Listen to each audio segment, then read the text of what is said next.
c'est un film qui est. Combien il a 5 ans au moins.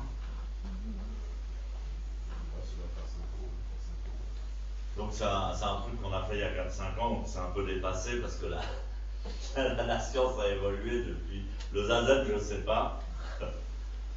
Donc voilà, vous avez vu un peu un aperçu de ce qu'est un peu donc ce qu'on pratique, quelle origine ça a, quelle relation ça a avec le bouddhisme, etc.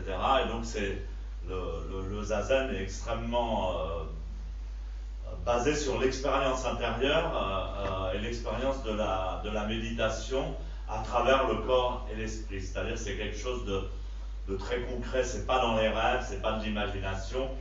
Il y a vraiment, on met en action tout son corps, son esprit, son système nerveux, sa respiration, sa conscience, sa pensée, sa non-pensée. Et donc c'est la base vivante de l'enseignement des maîtres et de Shakyamuni Bouddha lui-même. Alors évidemment, cette base, cette expérience fondamentale du zazen, c'est toujours adapté, si vous voulez, au lieu, à la civilisation où il était et à son environnement. Et en fait, elle continue à le faire ainsi. Voilà. Alors donc, s'il y a des questions qui vous viennent, vous levez la main et j'essaierai d'y répondre. J'espère que vous êtes un peu hypnotisé par l'écran. Et alors pour ceux qui souhaitent expérimenter la pratique de zazen, demain matin, il y aura une vraie, ce qu'on appelle l'initiation, c'est-à-dire que on va vous montrer vraiment, vous allez pouvoir expérimenter la posture, on va vous corriger pour voir si vous avez une bonne posture, vous faire une explication plus approfondie et ceux qui sont intéressés pourront essayer de pratiquer donc une fois demain matin vers 9h30, oui 9h30 et après il y aura une petite pratique avec moi à 11h. Après il y aura un petit brunch. Alors n'ayez pas peur de poser une question. Si vous voulez on ouvre la fenêtre si vous avez pas trop chaud. Comment il faisait à l'époque Shakyamuni, il n'y avait pas de PowerPoint pour leur expliquer? Oui, bah, en général, bon, bah, à cette époque-là, c'était Shakyamuni qui faisait des. En fait, dans le zen moderne, on donne l'enseignement pendant le zazen, dans les dojos, comme ici. Donc les gens sont assis face au mur et il y a le professeur ou le maître qui donne, pas pendant tout le zazen, mais il donne un enseignement pendant le zazen. C'est-à-dire qu'on est assis silencieusement et le maître donne des enseignements basés sur les sutras, l'enseignement du Bouddha, etc., ou des grands maîtres de la transmission. Et alors, nous, on ne doit pas, en tant qu'auditeur, si vous voulez, on ne pose pas de questions, on ne doit pas bouger et on doit recevoir cet enseignement. On ne doit pas écouter consciemment, en fait. Ça touche plus enfin, des fois, ça nous stimule, ça nous éveille, etc. Mais en fait, c'est pas quelque chose qu'on écoute comme une émission de radio, une émission de télé.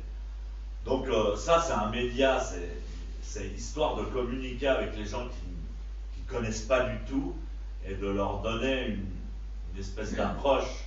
Donc à l'époque du Bouddha, bah, ils faisaient des conférences sur la place publique, ils essayaient de trouver en fait des arguments qui amènent les gens à faire l'expérience de la pratique. Parce qu'en fait, finalement, tout ce qu'on peut blablater sur le zen, c'est poétique, ça prend une forme, ça peut intéresser, ça peut éveiller, ça peut même donner des informations dont on soupçonnait pas, ou vous faire imaginer un nouveau concept. Mais c'est pas c'est pas le but. Vraiment, le but, c'est que les gens s'assoient et regardent en eux-mêmes et fassent leur expérience propre. Alors, à l'époque de Bouddha, le Bouddha faisait des conférences et ensuite ses disciples, en fait, ils pratiquaient pas en groupe en Inde.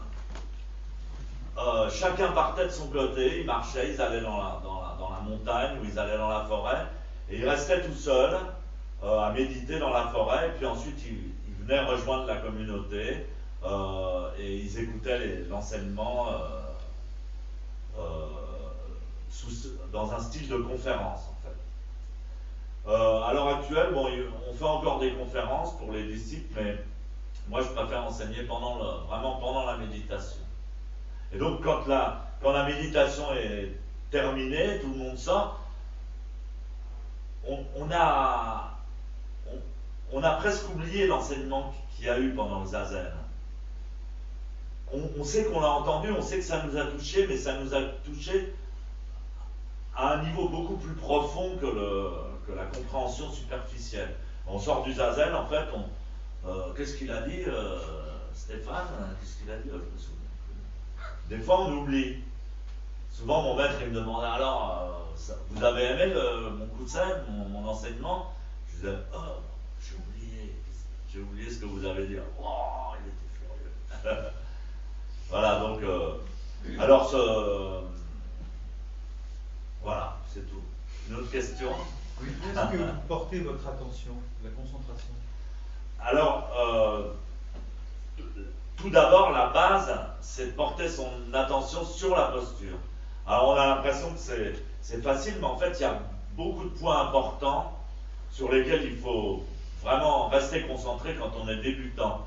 La position de la tête, le menton, on a tendance à aller comme ça, donc il faut que le menton soit rentré, que la nuque soit bien étirée, que les épaules, bon, c'était un peu expliqué dans la vidéo, les épaules seront sur un même plan que les oreilles, etc. Le nez et le nombril sur une même ligne. Donc on va pousser la terre avec les genoux, pousser le ciel avec la tête. Et vraiment, au début, on doit être attentif à avoir vraiment une posture forte et belle et droite. Et donc, parfois, quand on est débutant, on a une posture complètement tordue et on ne s'en rend pas du tout compte. Et donc, les responsables vont vous redresser et petit à petit, on va acquérir une conscience de la posture, mais intérieure à soi. Et donc, la première concentration, c'est d'arriver à prendre une posture correcte. Et c'est pas si facile. Et puis après, effectivement, les pensées vont défiler. Parce qu'en fait, dans la vie quotidienne, on ne se rend pas compte des fois qu'on pense. On est toujours en train de penser. Il y a même des gens qui parlent tout seuls, même quand ils sont chez eux, ils parlent tout seuls et tout ça. Parce qu'on est toujours en train de penser. Mais quand on s'arrête et qu'on se met dans la posture face au mur, en fait, on prend conscience de ce qui se passe dans notre cerveau et on prend conscience de nos pensées. Beaucoup plus. C'est pareil si vous êtes occupé à faire des trucs, il y a une mouche qui va voler dans la pièce, vous n'allez pas la remarquer. Mais si vous vous asseyez en zazen et que vous arrêtez de bouger, tout d'un coup, la mouche qui est dans la pièce, vous allez en être complètement conscient et vous allez entendre ce bruit, zzz, ça va vous agacer encore plus. En fait, vous allez être beaucoup plus conscient. Et donc après, on se retrouve dans une relation avec sa propre conscience. Une fois qu'on a passé le stade du corps, c'est-à-dire qu'on a réussi à peu près à mettre son corps correctement, on va aborder la confrontation avec son propre esprit. Et la première chose qu'on connaît de notre esprit, en fait, c'est la pensée. Alors on va se dire, qu'est-ce que je dois faire avec cette pensée? Est-ce que je dois arrêter de penser? Comment il faut faire? Puis on se rend compte que ce n'est pas possible d'arrêter de penser. Donc on arrive on va découvrir l'attitude à avoir face à ses propres pensées. Et donc l'attitude qu'on enseigne dans les dojos, c'est de laisser passer les pensées en fait comme un nuage. Et d'ailleurs même donc le fait de prendre conscience de ça et d'apprendre à se confronter à sa pensée, ça va vous donner ça va vous assouplir, si vous voulez, le cerveau. Et le fait de s'habituer à laisser passer les pensées, ça va vous assouplir. Par exemple, vous allez moins vous attacher à... Des fois, on est attaché par un problème, par une pensée, on va réussir beaucoup plus facilement donc à le laisser passer. Et quand on a, quand on a un problème, quelque chose qui nous semble... qui nous prend la tête, comme on dit dans cette nouvelle expression, qui est très explicite, eh bien, il suffit de s'imaginer son problème. Quand on a vraiment un problème, on s'imagine son problème, on se voit soi-même comme une montagne, et on s'imagine le problème comme un nuage. Et donc le nuage va finir par passer, prendre d'autres formes, se déformer, et en fait, la montagne ne va pas bouger. Donc voilà, il y a beaucoup de concentration. L'imagination, donc on fait appel à l'imagination. Oui, enfin, ça c'est quelque chose que l'on peut tirer, c'est un truc que l'on peut tirer de son expérience de Zazen, en dehors du Zazen. C'est-à-dire quand on a un gros problème, à partir de l'expérience et de la sagesse du Zazen, on peut s'inventer une imagination que notre problème c'est un nuage et qu'on le laisse simplement passer. Voilà. Oui. Est-ce que ça consisterait à devenir observateur de ses pensées quelque part? Voilà, c'est tout à fait ça justement. Observateur de ses pensées. Alors, le fait d'observer sa pensée, ça a deux choses. Ça nous fait comprendre que nous ne sommes pas cette pensée. Que la pensée est notre propre reflet, c'est comme un reflet dans le miroir, si vous voulez. Vous vous regardez dans le miroir, c'est bien votre tête qu'il y a dans le miroir, mais c'est pas vous. Bon, mais c'est des choses très simples, mais enfin, c'est sur cette méditation du Bouddha qui est ancestrale, et évidemment qu'on peut approfondir beaucoup plus profondément que ce dont on parle à présent, mais c'est à partir de cette expérience que la sagesse du bouddhisme a évolué. Oui, madame. Est-ce qu'en pratiquant Zazen, on peut sortir de la roue des réincarnations? Oui, alors, on parlait tout à l'heure de la physique, il y avait une imagerie sur la physique et ce qu'on appelle le point zéro, mais en fait, le point zéro, ça n'existe pas, quoi. C'est un concept. Voilà. Et dans le bouddhisme, on vous dit à quel moment vous êtes né, à quel moment on est né, à quel moment on s'identifie à soi-même. Et on peut voir pendant Zazen que quand on oublie de s'identifier à soi-même, on s'oublie soi-même. Donc il dit, si vous voulez étudier ce que vous êtes, il faut d'abord vous étudier vous-même, c'est-à-dire porter le regard vers l'intérieur. Et en fait, s'étudier soi-même, c'est s'oublier soi-même. Et donc, lorsqu'on s'oublie soi-même, alors, à quel moment est-ce qu'on est né? On n'en sait rien. On n'en sait rien. À quel moment on peut dire que moi, à quel moment je suis né? Et est-ce qu'il y a... Et donc... dans le bouddhisme, on dit, si vous pensez que vous êtes né, il est logique que vous mouriez. Mais si vous oubliez que vous êtes né, alors vous êtes non né, donc vous ne mourrez pas. Donc c'est encore une image. Hein? Donc la réincarnation, c'est encore un concept.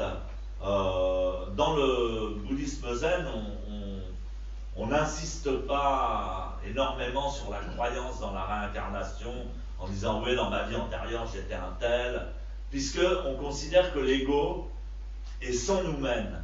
On considère que la réalité se manifeste subitement, ici maintenant. Vous avez déjà fait l'expérience quand vous rêvez, quand vous êtes allongé sur votre lit, des fois vous sombrez un peu dans le sommeil, vous avez un rêve bizarre. Et quand vous êtes dans le rêve, il vous paraît tout à fait cohérent. Et puis d'un seul coup, vous vous réveillez, et puis vous dites, mais j'avais un rêve, il me paraissait cohérent dans mon rêve, mais maintenant que je me réveille, il me paraît complètement incohérent. Et en fait, c'est ça, la réalité. La réalité se crée par une pensée. Et une pensée crée en elle-même un univers entier, avec un passé, un présent et un futur. Donc, tout n'existe que ici maintenant. Ça, c'est la vraie pensée du non-né qu'a enseigné Shakyamuni Bouddha. Si vous êtes ici maintenant, vous êtes éternel. Et même si vous n'y êtes pas d'ailleurs. Mais disons que c'est un concept du temps linéaire. Alors, on ne se rappelle pas trop de notre naissance. C'était plus notre mère, par contre, s'en souvient, elle. Mais c'est rare de se souvenir de sa naissance, des souffrances. Mais on ne sait pas à quel moment vraiment on se dit, ça y est, je suis là. J'en sais rien. Alors on pourrait dire que c'est une conscience du non-être. De quoi? Ou d'être. De quoi? Je sais plus. Oui. C'est une conscience d'être et de non-être. Être conscient, c'est important. Il y a deux choses, c'est toujours en contradiction parce que nous vivons dans la polarité. Donc quand il y a une polarité plus, il y a toujours un moins. Et donc, être conscient, c'est important. Être éveillé, être conscient. Mais être inconscient, c'est aussi super important. C'est-à-dire, faut donner, faut créer, faut avoir l'impulsion de faire une chose. Mais si on ne sait pas être réceptif, on ne peut pas recevoir la réponse. C'est comme la blague du gars qui prie, c'est un juif, je m'excuse, c'est pas le moment de raconter des trucs comme ça, mais il prie, il dit, ah mon Dieu, je t'en supplie, fais-moi gagner au loto, je t'en supplie et tout. Et le Dieu lui répond, mais joue au moins. Il n'a rien à voir. Enfin bon.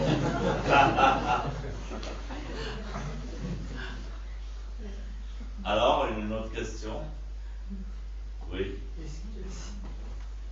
Bouddha, est-ce que ça veut dire celui qui s'est éveillé?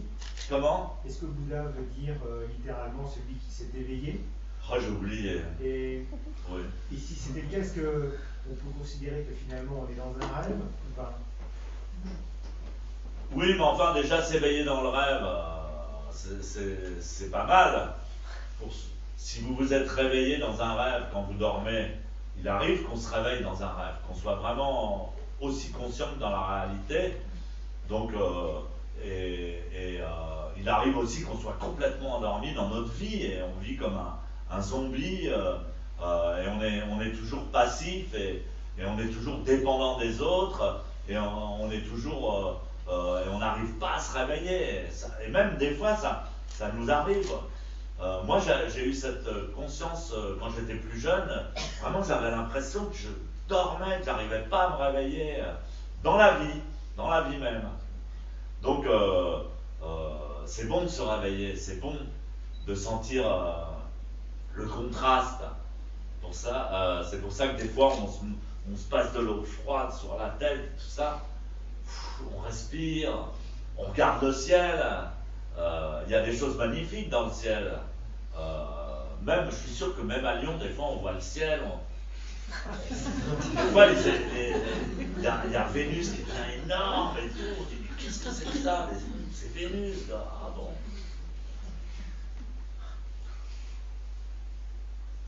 D'autres questions? Juste une question un peu floue en fait. Elle n'est pas vraiment formée dans ma tête, mais entre des retraites, quand on s'en va vraiment plusieurs jours, et entre des méditations, des petites méditations quotidiennes, est-ce que ça donne des effets vraiment différents? Enfin, est-ce qu'on peut arriver à la même profondeur en faisant un peu du quotidien? Bon, j'imagine que c'est complémentaire, mais. Après avoir une expérience de zazen assez longue, puisque ça fait plus de 40 ans que je pratique, j'en ai vraiment tiré la conclusion que il fallait avoir une pratique normale. Que c'était pas la peine de chercher quelque chose dans Zazen lui-même. Vous voyez? Mais nous, dans notre Sangha, on pratique comme l'a enseigné notre maître des Shimaru, c'est-à-dire de manière assez raisonnable et adaptée à la vie. Tous les gens qui pratiquent, ils ont un travail, ils ont une vie normale, etc. etc. Et donc, il y a la pratique quotidienne, si vous voulez. L'idéal, c'est de pouvoir pratiquer tous les jours une méditation, donc ça dure entre 1 heure, 1 heure un quart, 1 heure et demie, ou même pour les jeunes, 2 méditations, donc ils peuvent faire 3 heures pour les. Moi, quand j'étais jeune, je faisais 3-4 heures par jour de zazen, j'aimais ça, j'avais envie, j'avais de l'énergie, quotidiennement. Et puis il y a les retraites, qu'on appelle ça les séchines, où on pratique un peu plus intensément. Et en fait, je ne sais pas comment vous dire, on pratique comme un peu une overdose, comme quand c'est la fête du cinéma et qu'il y a des mecs qui se voient 4 films dans la journée, quoi. Alors ils vont dire, ouais, mais moi j'aime le cinéma. Ouais, c'est très bien, mais à la fin de la journée, ils ont la tête comme ça, ils disent, ah, franchement, le cinéma. Enfin, je regrette pas parce que à 3 € la séance, ça valait le coup. Donc la séchine, ça va être une pratique un peu exagérée, un peu forcée, hein, et on va avoir un peu mal, on va être fatigué, ça va être un petit peu difficile, mais quand on ressort, on sent une énergie, on sent qu'on a une grande énergie à l'intérieur, et on sent qu'on est lavé, c'est vraiment efficace. Effectivement, c'est vraiment efficace. Mais il ne faut pas faire non plus d'ascétisme ou de. Il y en a, ils disent, ouais, mais moi je veux me faire une séchine d'1 mois, je vais arriver jusqu'à ce que j'ai le satori, et tout ça. Et en fait, ça change rien. J'ai fait des séchines d'1 semaine, ou des trucs comme ça, d'une semaine vraiment très intense, etc. Fondamentalement, ça change rien. On a même moins le satori que quand on pratique tous les jours tranquillement. Et en fait, faut pas avoir de but. Mais on peut pratiquer les retraites, d'abord parce qu'on est tous ensemble, on n'est pas distrait par notre vie personnelle, on mange ensemble, on fait des travaux de première nécessité ensemble, on fait la vaisselle ensemble, on fait la bouffe ensemble, on va travailler dehors ensemble, et c'est une super expérience, très, très positive et très intense. Puis après, on recommence notre pratique. Alors, chacun a son rythme. Alors, mon maître, il disait, écoutez, vous n'êtes pas obligés de pratiquer tous 4 heures par jour comme Stéphane. Il y en a certains qui vont pratiquer seulement 1 fois par semaine, ou 2 fois par semaine. Mais l'important, c'est de répéter chaque semaine, si vous venez 1 fois par semaine, d'être régulier, en fait, dans sa pratique. Régulier. Comme une goutte qui tombe. C'est pas la peine de lancer un gros seau d'eau sur une pierre. Mais par contre, s'il y a une goutte qui tombe tic régulièrement, et au bout d'un certain temps, il y aura un creux dans le rocher. Voilà. Super métaphore. D'autres questions? Est-ce qu'on peut naître en plusieurs temps? Ben, on n'arrête pas de naître. On n'arrête pas de mourir non plus. Non, mais justement, j'ai travaillé avec des gens, des Russes, des amis à moi qui m'intéressent beaucoup, qui travaillent sur le rajeunissement, parce qu'il y a de plus en plus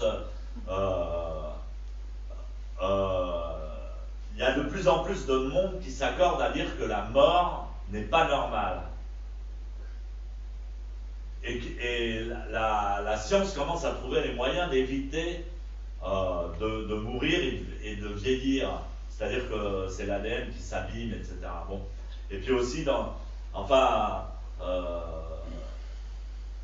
on est, chaque jour, on est à nouveau, chaque jour, on a plus d'expérience que le jour d'avant. Même s'il y a des jours où on est en forme et d'autres pas. Mais moi, à mon avis, à chaque instant et chaque jour, on est, regardez-moi là, je nais, parce que ça fait combien de temps qu'il existe ce dojo? Ici, 99. 13 ans, dis donc, ça passe vite. Et donc, moi, je suis venu le construire, la porte, là, je me souviens, c'est moi qui avais fait le plâtre et l'empoignure de la porte et tout ça. On est tous venus bosser pour se construire ce lieu magnifique, là, il y a un petit jardin derrière et tout. Et là, je reviens, ça fait assez longtemps que je suis pas venu, ça fait 4-5 ans. Et ben, le fait d'être là et puis de voir que ça vit encore et de revoir les gens de la Croix-Rousse et les Lyonnais, tout ça, et ben, je renais encore une fois. Je renais encore une fois. Et mon maître Deshimaru, il adorait la ville de Lyon.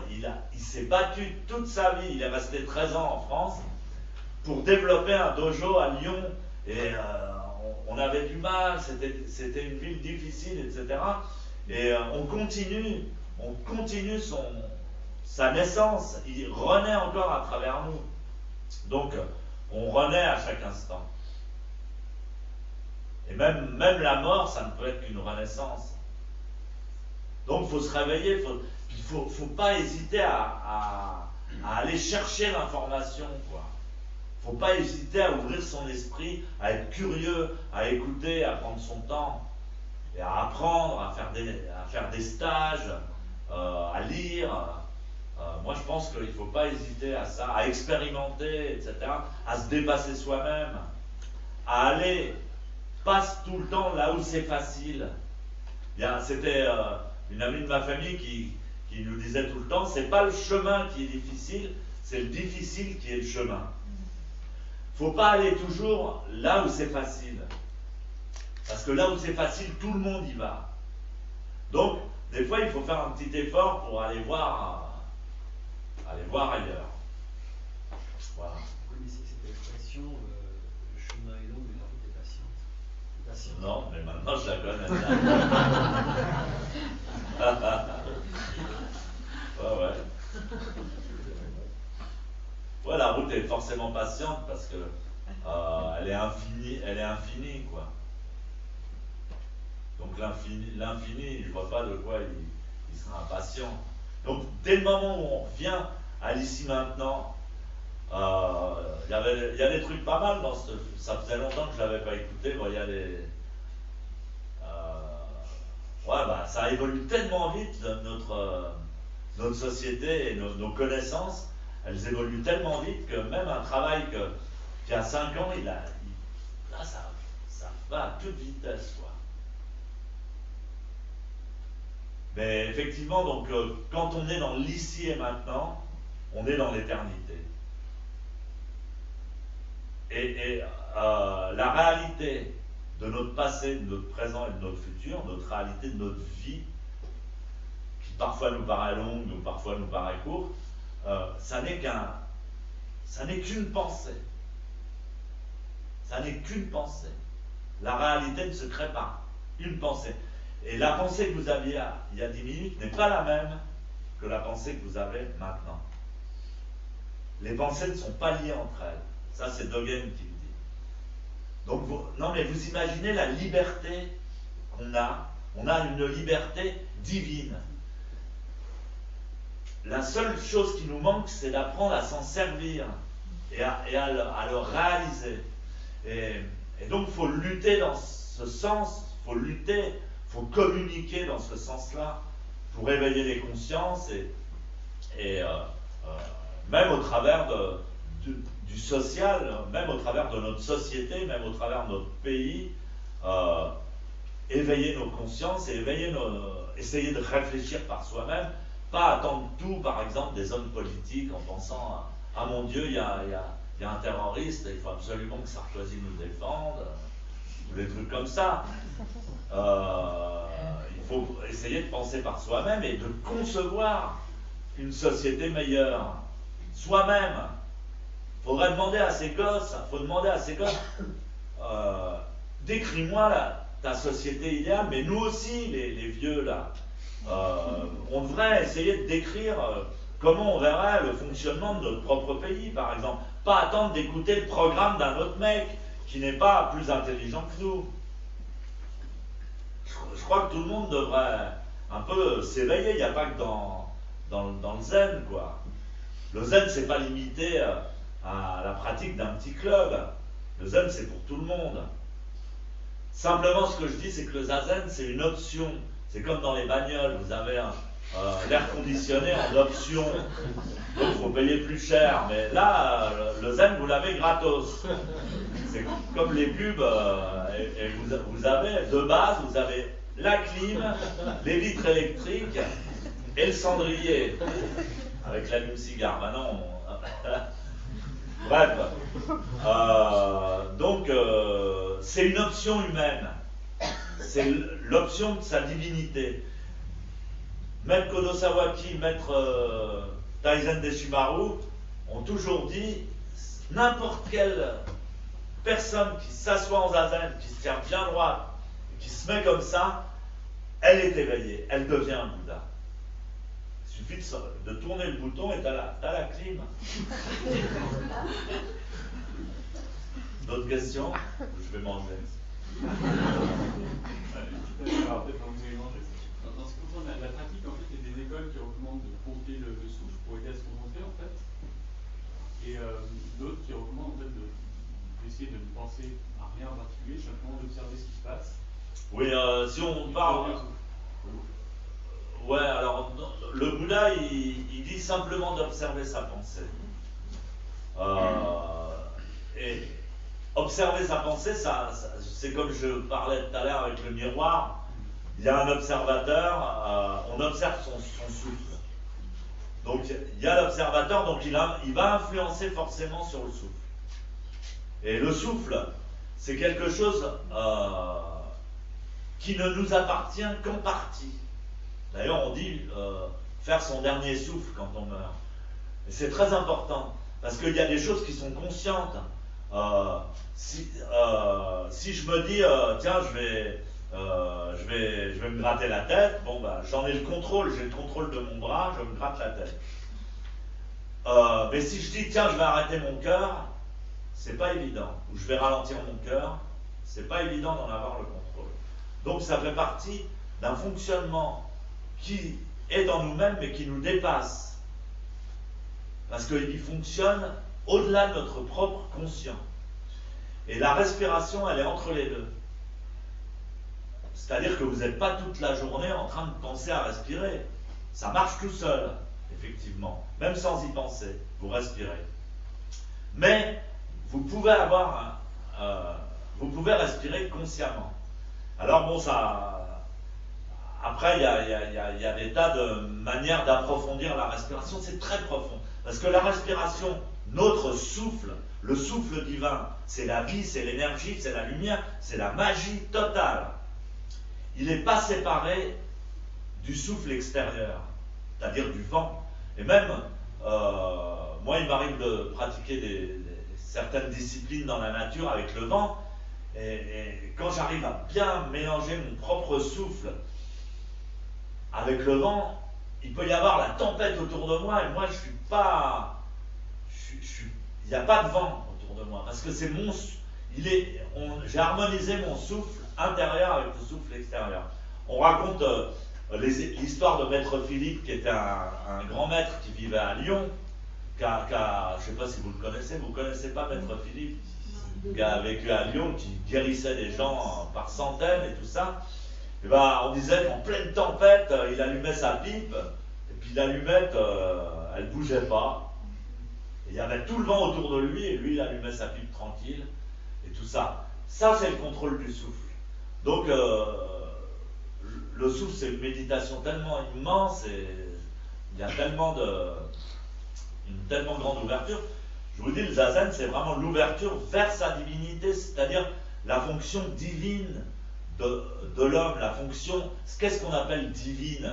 Bon, il n'y a que les femmes qui sont divines, mais ce qu'on appelle divine, ça veut dire qu'on est lié à quelque chose de beaucoup plus grand que nous, et quelque chose qui fonctionne parfaitement, et qui est quelque chose d'immense et qui fonctionne parfaitement et qui déplace une énergie phénoménale. Donc, quand on prend conscience qu'on fait partie de cette chose-là, tout change. Quand on est coupé du monde, on n'a pas d'énergie, on a peur, on ne sait pas quoi penser. Voilà. Bref. Ah ouais, comme dans Canal+. Tout à l'heure, on parlait Pardon. le Satori, mais c'est quoi exactement? Ouais, bah le Satori, je sais même pas ce que c'est, mais moi je l'avais décrit dans le truc là, dans le film. Le Satori, c'est ça, c'est que, en fait, je parlais de pensée, etc., mais quand vous avez une pensée, ça crée des connexions neuronales dans le cerveau. Hein? Et ces connexions neuronales dans le cerveau, ça fait comme des petites étincelles, ça fait de la lumière. Donc quand vous comprenez un truc, quand vous éveillez votre esprit, par exemple quand je vous parle du cosmos, que vous commencez à penser à vous situer dans quelque chose de plus grand que ce que vous avez l'habitude de faire, eh bien il y a des connexions qui se connectent dans le cerveau. Il y a de la lumière qui se connecte dans le cerveau. Et quand cette connaissance que vous venez de découvrir, eh bien, elle se stabilise, c'est-à-dire que ça y est, vous savez que vous êtes un dieu, eh bien, vous savez que vous n'êtes pas qu'un loser, quoi. Eh bien, vous avez une connexion qui... C'est devenu une réalité, si vous voulez. Et donc, ce qu'on appelle le Satori, c'est une nouvelle connexion, une nouvelle compréhension, un nouveau paradigme.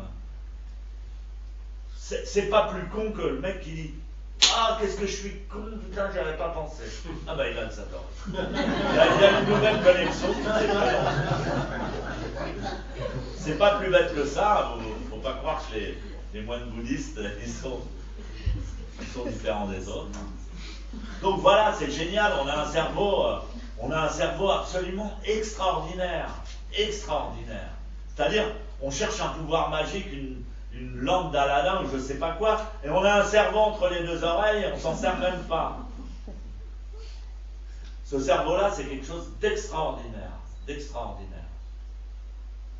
On n'utiliserait que combien de pourcents? Très peu? Ils disent beaucoup. Ouais, il y a de la place.